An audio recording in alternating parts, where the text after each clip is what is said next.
All right, ladies and gentlemen, welcome to Riff's Dimension Book 1 Wormwood. And as Dimension Book 1 goes, Kevin Sambita had the answer for location power creep. He had the answer right here, and he failed to recreate it in all the other Dimension or World books.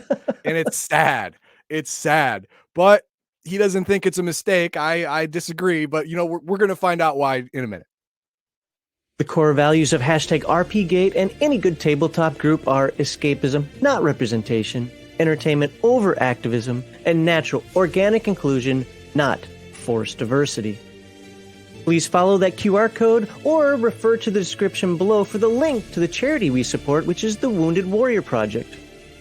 Thursdays and Saturdays, you can watch the Dirty Casuals on twitch.tv/Legion of Myth.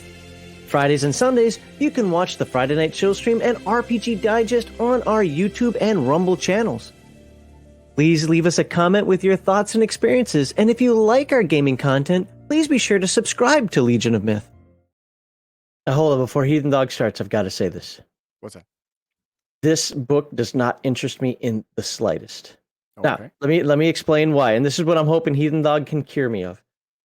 This, to me, looks like a Palladium fantasy book and something that belongs in Palladium fantasy. This doesn't look like something I want to deal with personally in Rifts. Maybe it's because I like the more science-y aspects. Like, I'm not against the magic, but I like the more science-y aspects of Rifts or whatever. I see a little bit more sci-fi, maybe. But there's, like, anytime I look at Wormwood, we're like, great, Palladium fan. Oh, it's written.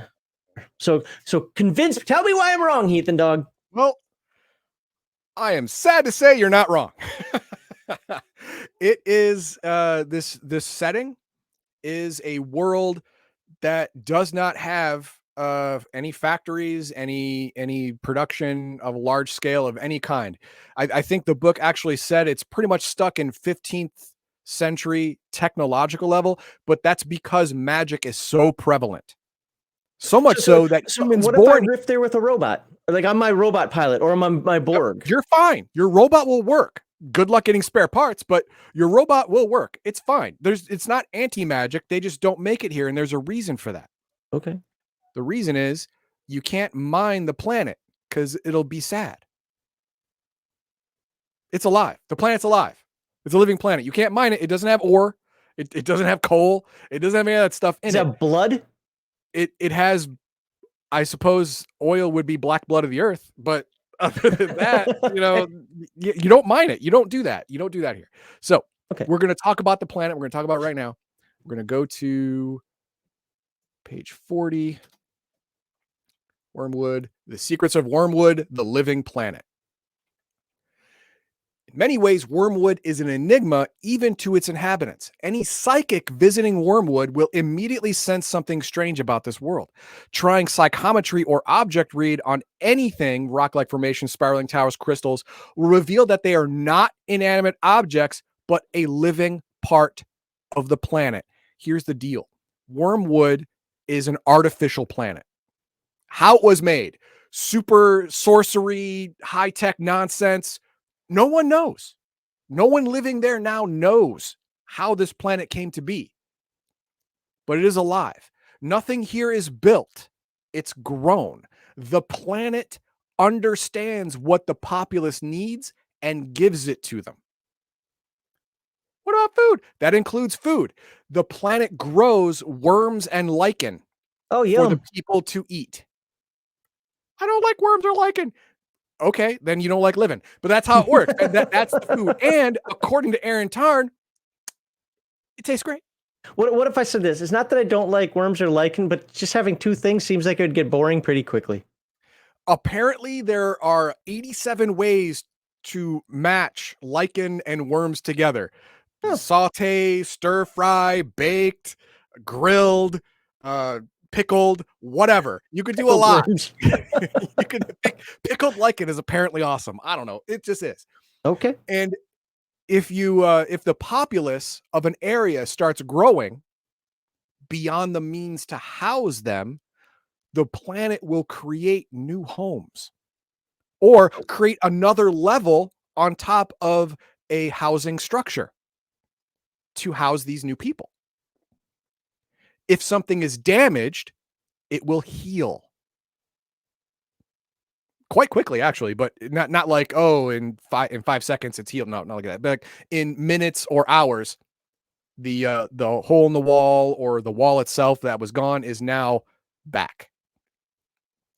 And you got Thank you, $15 Patriarch of for making people eat lichen Lichen and and worms. moss. Thank you, Patriotic Assault. Appreciate that. Lichen and worms. That's how it works. All right. So ultimate purpose to self-generating environment, blah, blah. And there are specialized OCCs, priests of light and darkness, that can speed up or slow down or shape the growing mechanic of the planet. Are these closer to Palladium Fantasy Priests or like Preservers and Defilers from Dark Sun? Ooh, I don't think that's an accurate. So neither? Neither really. Oh, I mean, okay. I would say the priests are more like druids because their magic stems from their environment Okay. and the power of their environment. Well, the So next video is going to be on OCCs, right? yeah. Okay. So we're gonna get into the priests and stuff like that. We're gonna talk about that. But they can speed up or slow down or shape the regenerative or building aspect of the planet. Like let's say to build a house, it takes a week. Well, if you have a priest of light there, he can speed that up so it takes a day, 2 days, whatever. And the priest of light can also, ask the planet to make worms for food right now because we need it right now, and it'll do it right now. Or worms for symbiotes. I'm getting symbiotes in a minute. Okay. This place gets weird, but all powers derived from Wormwood stay in Wormwood. That's the thing. If you want to break off a piece of a house, sharpen it into a spear, you definitely can. And the thing is, not only are all the structures mega damage because the planet creates mega damage structures, any human being born in Wormwood is a mega damage creature. That's your only special ability. You don't have supernatural strength, you don't have supernatural endurance, nothing like that. You are a minor mega damage creature, which means you have anywhere between, say, 10 and 30 MDC tops. But you're born that way. But you, who was born in Wormwood, can travel off-world, say to Earth. You'll live. You'll be fine. You'll still be a mega damage being. But any item from Wormwood that you bring will be dead and dust in 1d6 hours. Uh-oh. What does that mean? It means you can't take anything from Wormwood, which is, some people would say, pretty OP, especially for the first dimension book, and bring it anywhere else and be useful. It's not going to happen. And trust me, symbiotes are massively OP. We're going to get to that, but they're massively OP. Okay. See, priests and worm speakers can influence the shape, interior design, and rapidness of this construction. Through the use of magic, the speed of growth can be accelerated by 5 times, and a building can be completely molded to the desires of the magic user of the priest. Now, normally, when Wormwood is actually making a house, it will make a house of 3 different shapes: dome, oval, circular ovoid, I guess you'd call it, or a cylinder. But if you have a priest or a worm speaker who can talk to the planet, you can now, the priest or worm speaker can act as an architect and design the thing as it's growing. So you can make it for a specific purpose. If you want it to be a defensive structure, you can make it into a parapet. If you wanted to make a grain silo, well, that would just be a cylinder, right? But you get my mean. If you need a specialized shape for a building, you need a priest or a worm speaker to communicate that to the planet, and you get what you want. It's great.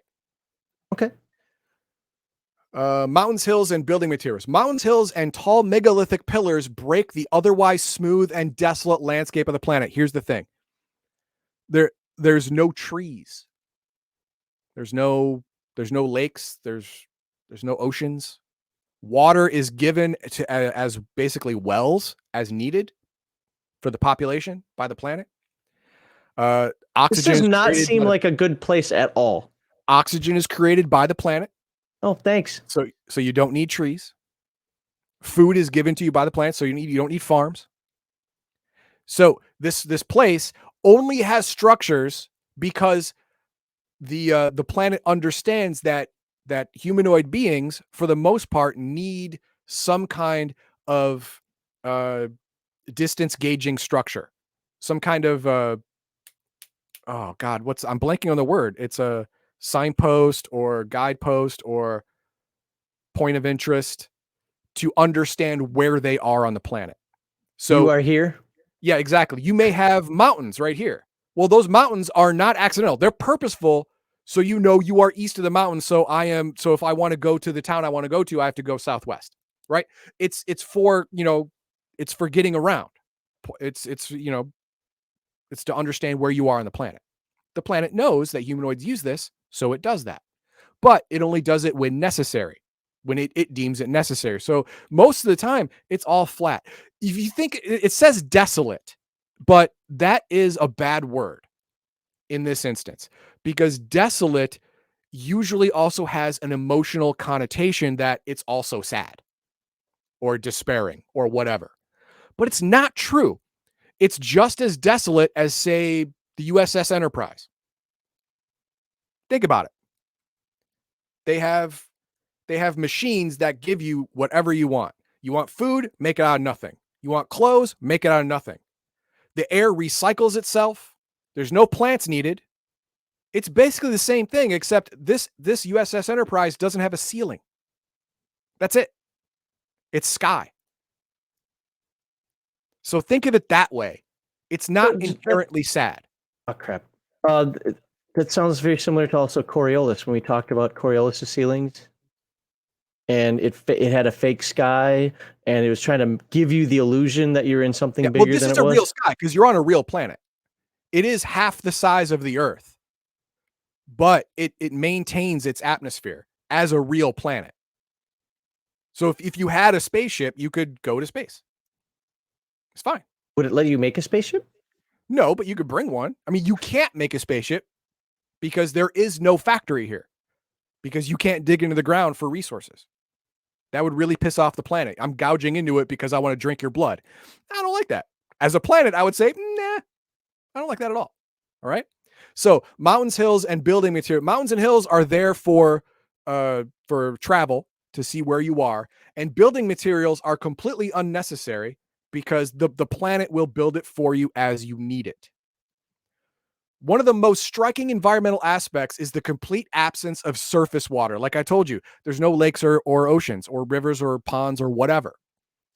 Although there is an atmosphere and occasional clouds, there is seldom any rainfall. All the water, exactly how much water is unknown, is contained inside the planet, and you get it through wells. So she pees it out for you. Or sweats, depending on what bodily function you want to equate to it. But yeah, sure. And priests and worm speakers can summon and concentrate water anywhere they want. Like I said, the priests and worm speakers can talk to the planet and say, hey, we need water right here. And the planet will make a well and fill it with water. Thanks, planet. It's great. Food. I told you, man, it's worms and lichen. Creates food by generating edible fungus and worms. Although this may look and sound disgusting, the little critters are nutritious and tasty. The natives don't think twice about eating them. With the invasion of other dimensional beings, there's also a plethora of animals and other life forms, plants, especially if specially grown, that are edible. Even the horrible airfish are edible. I'm not going to get into the airfish. That's stupid. It's really dumb. So I'm not going to. Flying fish? Buy the book. You can cover airfish. All right. But here's the thing. Contaminants do happen, right? If you bring potting soil to the planet, and with a plant, you can grow a plant. You can. That's fine.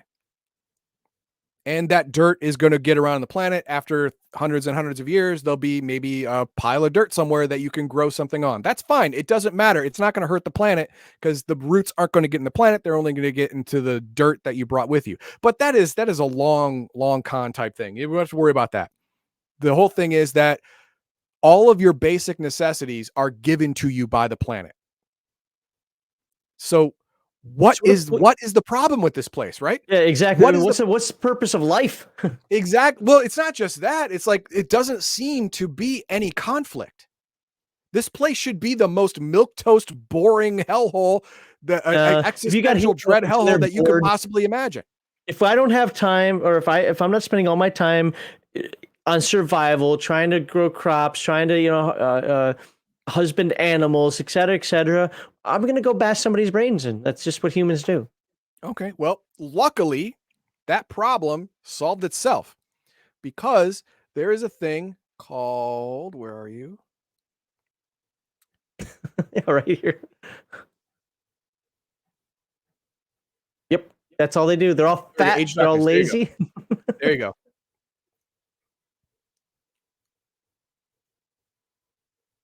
Okay.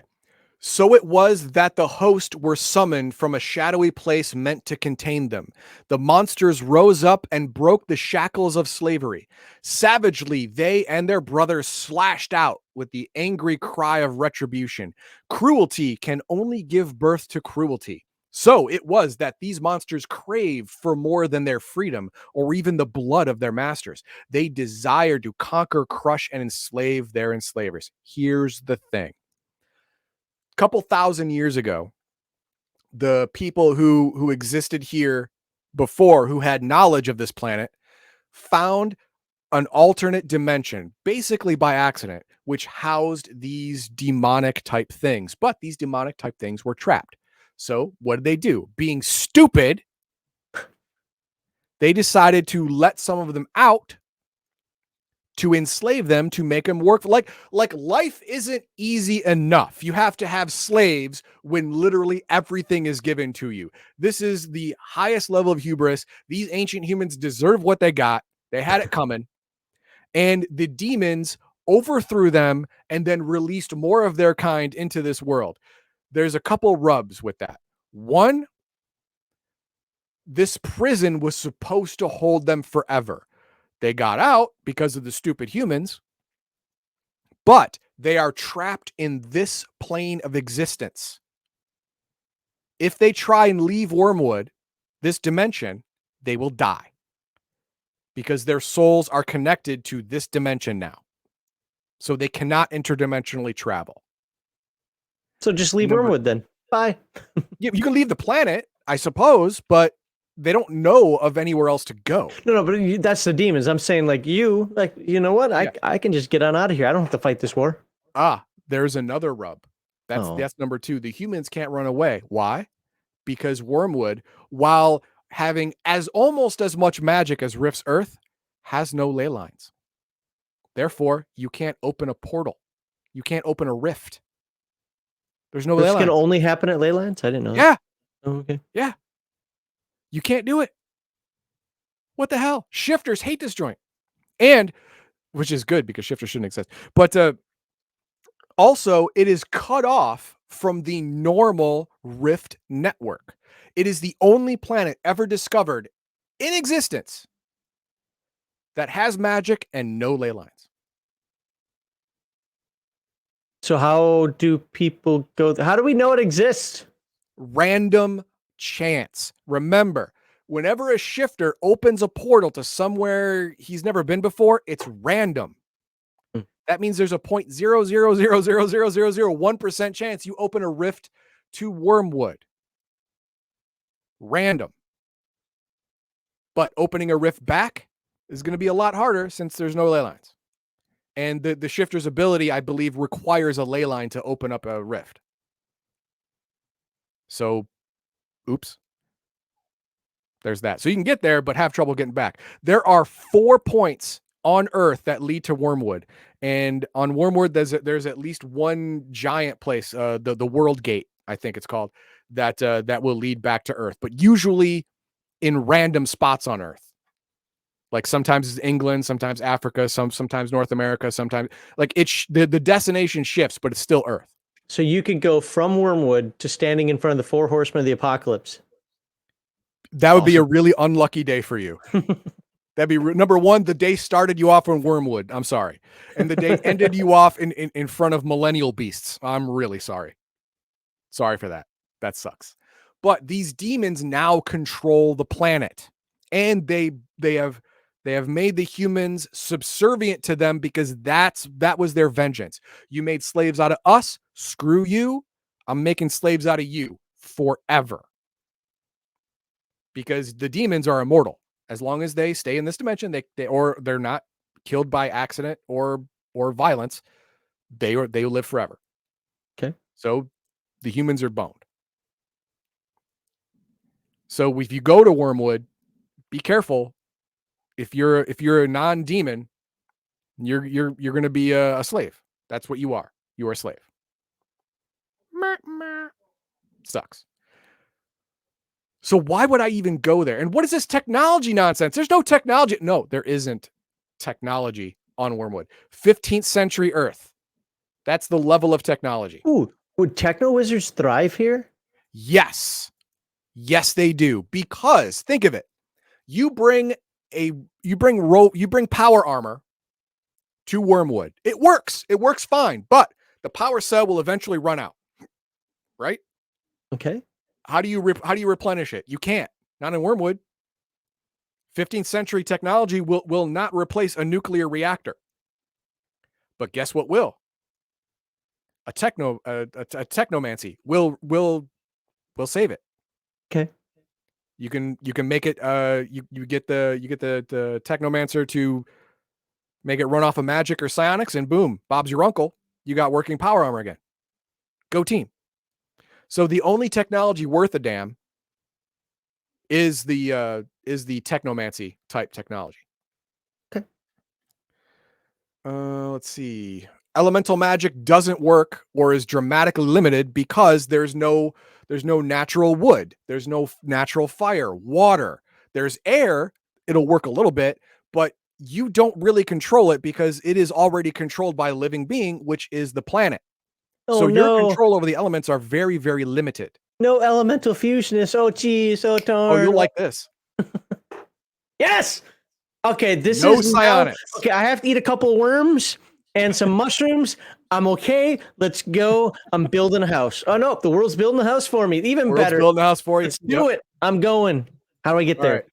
The human inhabitants native to Wormwood do not have psionic powers as recognized by psychics on Earth and other worlds. The planet does not speak or send empathic transmissions and cannot communicate directly with the inhabitants or with visiting psychics from other dimensions. However, Wormwood does have some level of psionic power, as is evident from the fact it seems to sense the needs of the human population and respond to them.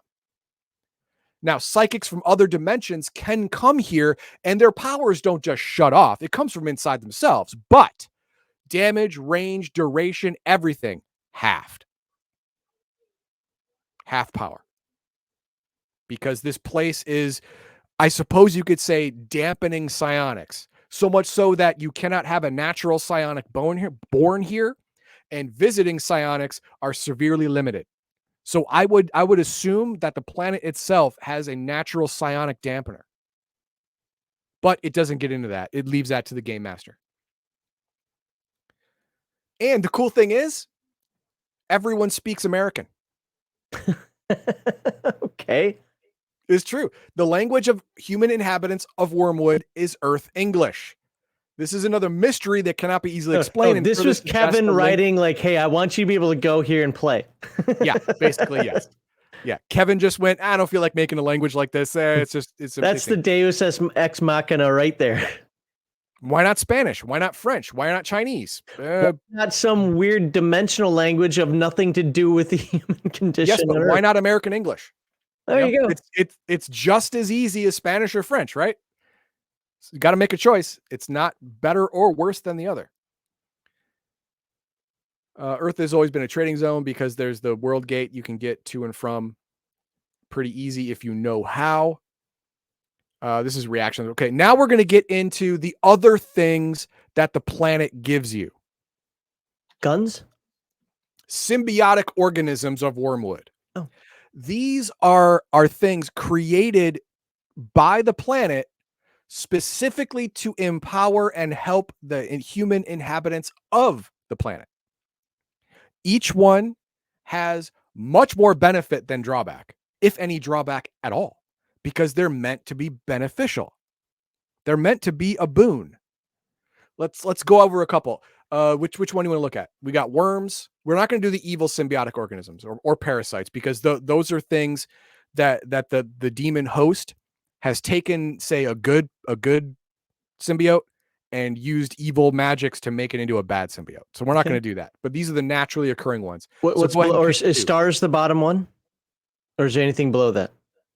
Oh, parasite. Let's go crawlers. Crawler? Okay. Which one? Oh, brain sucker, really? Just gross. Okay, and now that I said it, I have to. Ooh, necklace or brain sucker. Necklace, because I have zero clue what that could possibly be, and a brain sucker just sounds cool. Okay, we'll do necklace. Okay. And worms of armor. Okay. The worms you're gonna love. You're gonna love no, you're not. You're gonna hate the worms, but they're really cool though. But you're gonna hate. Is that a giant robot? It is a giant robot. I'm not gonna talk. Robot. You want to do the giant robot by the book. Those are battle saints. Okay. And the battle saint orb is the head of a battle saint, and they're made for combat against demons because the planet wants the humans to be happy. And with the demons around, that's the bouts of happiness are few and far between. So the planet makes giant power armor for you. Thank you, planet. Necklace, there it is. At first glance, this organism looks like an ornate gold necklace with ruby red stones evenly spaced along its length. Upon closer inspection, the observer will notice legs protruding from it, and the rubies are large red eyes. The centipede-like symbiote is metallic gold in color and covered in hard plate armor, helping it give that artificial jewelry look. It completely encircles the neck. What does it give you? The wearer can understand and speak all languages, is impervious to poison and drugs, impervious to vampires' bite and powers, and is +2 to save versus disease and magic potions. Penalty. The ability to taste food is reduced by 25%. I can't taste my fungus and worms. Oh, geez. Exactly. And makes the voice sound a bit hoarse. Okay, I got Smoker's voice. We're good. That's it. That is it. You're Selma from The Simpsons. But not as bad. It says a bit hoarse. She's very hoarse. So the penalties are basically worthless. It's just role play fodder. That's all the penalties are. But the powers are amazing. For free. This is basically for free. I still don't, I'm creeped out by bugs. Like the whole idea of wearing a bug around my neck just doesn't work for me. Like personally, that would be a hard sell. Like I could make a character be okay with that, but like me, just like no, not sure I'm okay with that. Yep. Now we get to the worms. There are a number of symbiotic organisms that resemble worms. They have no eyes or limbs or have long segmented bodies. All small worms have 10 MDC points, while most large ones have 30. They can bioregenerate 10 points every melee, draining its host body of 1 PPE point for the regeneration, but die within 1d6 hours of being removed from Wormwood. Oh. Worms of armor. Large, thick worms coil themselves snugly, but not too tightly, around the upper body and parts of the arms and legs. They are surprisingly light, only weigh 20 pounds. Powers. The worms serve as mega damage body armor, providing 60 MDC points of protection and can regenerate damage at the rate of 10 MDC per melee round every 15 seconds. When all the MDC points of the worms are destroyed, the symbiotes fall off and disappear into the ground, absorbed back into the body of the planet. It's not very great armor. It's 60 points of armor, right? But it regenerates 10 points every 15 seconds, which is crazy. And notice it didn't say anything about taking a PPE. Oh, yeah. It didn't say anything about that. Armor worms are different. And wearing them gives you the normal minuses of just wearing armor. Yep. -10 to prowl, -5 to climb, and -10 to gymnastic skills. That's wearing, well, admittedly medium to medium heavy armor, but still, that's it. That's nothing. Worms of blood. Let's go. I just started reading that one. I don't want no. The worms are tiny, thin red worms. Swallowing 3 worms alive will magically negate poison, stop internal bleeding, and heal the cause of said bleeding. Placing 3 inside a cut or wound will immediately stop the bleeding and heal the wound 10 times faster than normal. Somebody had just watched a nature video on maggots. That's how what he did here. Yeah.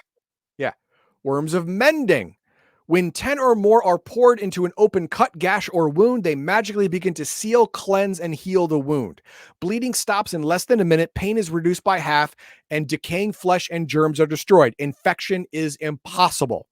The cuts begin to close and heal immediately, and in less than 10 minutes, the wound is completely closed, pain is almost gone, and there is no scarring. Worms of power. This is my personal hell. Yeah, spell magic. Each spell can be cast as often as 4 times a day, unless noted otherwise. Each is equal to a 5th level spellcaster. Spells include Energy Bolt, Energy Field, Energy Disruption, Impervious to Energy, and Negate Magic Barriers. The only penalty is it reduces your PB by 1 point, because it's a large gray worm attached to the tongue or the inside of the mouth. That means every time you open your mouth to talk, people are seeing little tiny glimpses of a big gray worm in your mouth. That's gross. Yes. But you have the ability to cast these spells 4 times a day. I don't know, man. You may be down, especially if there's a lot of demons trying to kill you. You may be down. No. All of the, like I said, this is why it's my own personal hell, because okay, so I'm not creeped out by worms at all, like I am, fucking bugs. Bugs really do creep me out, but it's still the whole idea. Like, wait, I got to put a worm in my mouth and just let it kind of like clomp down and just hang out for a little bit. No, not a little bit. It attaches to either your tongue or your cheek. Well, no, I get that, but it's like those fish that have those parasites inside of them. Yeah. That's usually not a good thing. I don't want that. Like, I understand. I get it. Worms of speech, speak all languages. Worms of spirit, each spell magic. Each spell can be cast as often as 4 times a day. Each is equal to 5th level caster. Spells include turn dead, repel animals, constrain being, exorcism, water to wine, or remove curse. Now, normally I wouldn't want this. It doesn't seem very helpful, but in specific instances, it can be helpful. Now, what does someone look like? Oh, this is the evil one. This is the corrupted symbiote. It's not good. But what does it look like? Hang on. Let's see if we can find out what it looks like when you decide to have a whole lot of worms on your body at once. There's one guy that can do it. I didn't write down his page number because I wasn't going to talk about him, but you know what? Now we can. Because I want to show Max Liao. Oh, Worm Speaker. There we go. Wait. I thought OCCs were next video. Oh, that's Oh, please. More. That's more what you look like when you got a lot of worms. It's Zoidberg. Yeah. You turn into Zoidberg. Yeah. So it gets a little weird, man. Gets a little weird. Was this during Kevin's drugged up phase? His mushroom face? This was a while ago, so maybe he was experimenting. I don't know. But he was experimenting in existential horror, and he hit that nail on the head. So that's something. But that is basically the world. Okay. There's more to it, obviously. I didn't go into any specific points of interest and, stuff like that, but you have the idea of the world now. Now, in our next video, I'm going to talk about some of the OCCs and maybe an RCC that is found on this planet and how that most of the time they are linked to the planet. And if you move them away, they become worthless. But let's look at some comments. Oh yeah, let's do that. Here we go. First weird guy says we house rule the way that rule that Wormwood stuff only works on Wormwood. We had an APOC class who came back to Rift's Earth. Well, that's a house rule. That's good for you, but by the letter, by the rules as written, anything made of Wormwood will disappear or die 1d6 hours after leaving Wormwood. That's just the way it is. Wormwood born who goes to an SDC world becomes an SDC being. Yes, I didn't make that distinction specifically, but if you are born in Wormwood, you are an MDC being. If you move to another high magic area like Rift's Earth, you are still an MDC being. But if you move to an low magic, or no magic world, like all other supernatural creatures, you become an SDC being. Yes. I'm going to skip the next one because I'm going to come back to it. So we'll do this. So shifters screw things up again. No matter the planet, they're just Russian roulette players with a full revolver. I agree. Okay, weird guy. Yeah, weird guy. You are absolutely right. Yep. Yep. Yep. Yep. Yep. Yep. Bane of my existence. I thought there were ley lines Nope. underground. How did Aaron Tarn leave? There are not ley lines underground. There are caves that you can go to that have enough concentrated magic that if you are a ley line walker or a practitioner of magic or a psionic, it will act like a ley line. It is not a ley line, but it will act like it, meaning that you increase your damage, duration, and whatever of your spells by 50% or your psionic powers by 50%. It has that effect, but it is not an actual ley line. So a rift cannot spontaneously form. And if you have a power that forms rifts on a ley line or nexus, there are no nexus points, but obviously because you need a ley line for that. If you need a ley line to make something, you can't do it because there are no ley lines. So instead of changing Carpet of Adhesion's mechanics, you just change this level, make it a level 7 or 8 spell. That's from a past conversation, but since this is Palladium, we're actually on topic now. Yeah, I understand, and yeah, I get it. There's lots of ways you can alter your game to make it easier for you, and for the player. That's one way to go. That's legit at your table. That's completely legit. All right, one more, and then I've got something else to do. I'm watching your YouTube a lot since I found your channel. So there you go, over on Twitch. Thank you very much, Johnny Draculier. Johnny Draculier. Yes, thank you very much. I appreciate it, and I'm glad you're having fun. And now, hold on 1 second before I do this last one, because I'm going to present something now. Okay. Go away. There we go. Yes, Edgelord. So what's up, peeps? Just hopped in. Does everyone know about the Dead Rain Bundle of Holding? If you go to Bundle of Holding, there is let's put it like this. I either have the stuff or I don't want it of what's on here. So Splicers, System Failure, Dead Rain. I own, 2 of them, and I don't like Splicers at all. Anyway. I have all of them. You do? Yeah, I don't have Dead Rain. I probably won't ever get Dead Rain either, but that's just then 7 Dead Rain source books and Splicers I Am Legion. If you want to see what those source books are, see, where does it say Dead Rain? Hell Followed. Okay, I think it mentions it in here. Oh, Civilization Gone, Dark Places, Endless Dead, Fear the Reaper, Graveyard Earth, Hell Followed, In the Face of Death, plus Splicers expansion I Am Legion, which I have a shirt that says I Am Legion, but it has nothing to do with nothing to do with Splicers. Yeah, but hey, you know what? If you want to play a Dead Rain campaign, having all those extra books, you don't need them, but they will add longevity to your campaign. And how much is this? So what's the first one? Does it say up here? Oh, in $9.95 for the starter collection. What's the bonus? Usually it's a different price. So for just on you get all 3 complete games. And if you pay more than threshold price, so $29.03 for all of them. But remember, this is 7 books right here. Usually they list all 7 books up here, but they're not. But yeah. And these are all PDFs, right? Yes. Okay, that's what I thought. Because if they weren't, man, I'm buying that shit right now. Well, I mean, it's Bundle of Holding. People have used Bundle of Holding. I've used it a bunch of times. Now, to be fair, I don't like Splicers. It doesn't mean that you shouldn't like Splicers. My issue with Splicers is that it's too extreme in what it does. I like it conceptually, but it's too extreme for what it does. System Failure, Heathen Dog didn't really like. I thought it was neat. I think it's one of those that you kind of do when you're, convention game or you just want to hang out and do something different. And Dead Rain, like everybody on the planet likes Dead Rain except for me. But my issue is that it's zombie tropes, and I'm so bored of zombies. If I never see another zombie or vampire in any fantasy or any game ever, I will be the happiest person on the planet. I'm just so sick of those things. And if anyone super chats or donates $2 or more, I'll review a vampire book next week. Well, there's a whole bunch of you got a whole bunch of comments from people in the past saying do the Vampire Kingdoms. I know, and I will, but I'll do it next week for $2. I hate you a lot. No, I know. All right, so there we go. That's it. Let me get this other. I'm not on the right screen. Like, subscribe, and share. Do you have any follow up, or are we just ready to go into OCCs? We are ready to go into OCCs. Okay, so OCCs. We're gonna look at. Maybe those priests, maybe the big stompy robot people. I don't know. We're going to look at some stuff in the next one. We're going to talk about the different occupational character classes you can be on a planet made of mushrooms and worms. It's weird.